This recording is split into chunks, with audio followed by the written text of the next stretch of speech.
tao bang nagkakautang sa iyo at hanggang ngayon ay hindi ka ba binabayaran? Gusto mo ba na mag-iinit ang katawan niya, yung hindi mapakali ang isip niya na gusto kanyang bayaran, o hindi mapakali ang isip niya hanggat hindi kanya nababayaran? Hello mga guys, kumusta kayo? Panibagong araw, panibagong video na naman tayo. And sa araw na ito ay isa na namang video ang aking ituturo sa inyo na simpleng gabay o simpleng pamamaraan na makakatulong sa atin. At bago ang lahat, gusto ko lang mag-disclaimer sa mga taong hindi naniniwala at hindi gusto ang mga kagaya nitong video. Please skip this video and maghanap kayo ng videos na gustong gusto nyo, dahil ang video na ito ay para lamang ito sa mga taong naniniwala and gusto mag-try. Sa lahat po ng mga nagko-comment dito sa aking video dito sa loob ng aking channel, mag-ingat sa lahat ng mga nagre-reply sa inyo na dinadala kayo sa kanilang WhatsApp in Imo app upang makaiwas po tayo sa scam. Ngayon po ituturo ko sa inyo paano kayo babayaran ng taong nagkakautang sa inyo. Paano nga ba? So, dito po ay kailangan mo maghanda ng ating gagamitin. So, napakadali lamang ang ating gagamitin. Kailangan mo lamang dito maghanda ng isang puting kandila, yung bago, isang sili na hinog. Kasi kung hinog, meron itong katas. Isang karayom at isang panindi, syempre. So, yun lamang ang dapat nating ihanda sa paggawa nito. And kapag handa na yung aking naibanggit ng ating gagamitin, ang isunod mong ihanda ang inyong sarili. Kailangan mo lamang i-claim sa inyong sarili na gustong-gusto mo itong gawin. Kailangan mo siya i-claim na mabayaran ka niya, and dapat mo itong gawin para bayaran ka ng taong pinagkakautangan or ng taong nagkakautang sa inyo. So, ayun po, kapag ready ka na, pwede mo na itong umpisahan.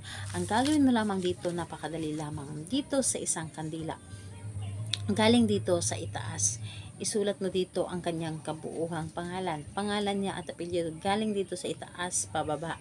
Pangalan niya at apelyido. Iukit mo gamit ang karayom or di kaya pin. So, iukit mo gamit ang karayom or pin dito. So, pangalan niya at apelyido hanggang dito sa baba. And kapag naiukit mo na dito ang kanyang pangalan at apelyido, ang sili na ito ay iyong buksan sa dulo. Buksan mo ito sa dulo at ipahid mo lamang ito ng galing sa itaas pababa. So, pangalan niya, apelyido, ipahid mo dito hanggang sa malagyan ito ng kataso. So, ipahiran mo lamang siya, pahiran mo lamang ang kanyang pangalan hanggang sa matabunan ng katas ang kanyang pangalan dito at apelyido. And pagkatapos nun, sindihan mo ang kandilang ito at ilagay mo sa iyong harapan. Ilagay mo ito at hayaan mo ito na maubos ang kandila. Kailangan maubos, and mas maganda kumuha ka lamang ng kandila na maliit, yung mabilis lamang maubos. Pero kung malaki, okay na rin.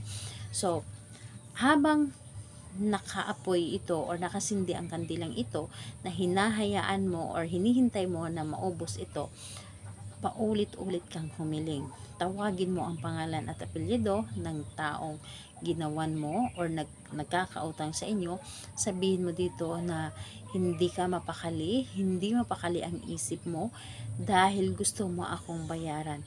Hindi ka makakatulog hanggat hindi mo ako mababayaran. Sisikapin mo na mababayaran mo ako sa lahat ng mga utang mo sa akin.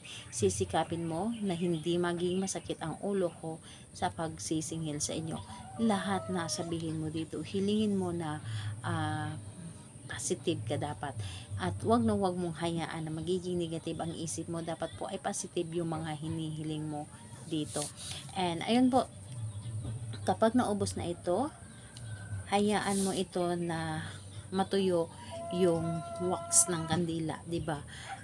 Halimbawa, papel po. Ilagay mo ito sa may papel para yung natuyo na wax ng kandila ay itago mo.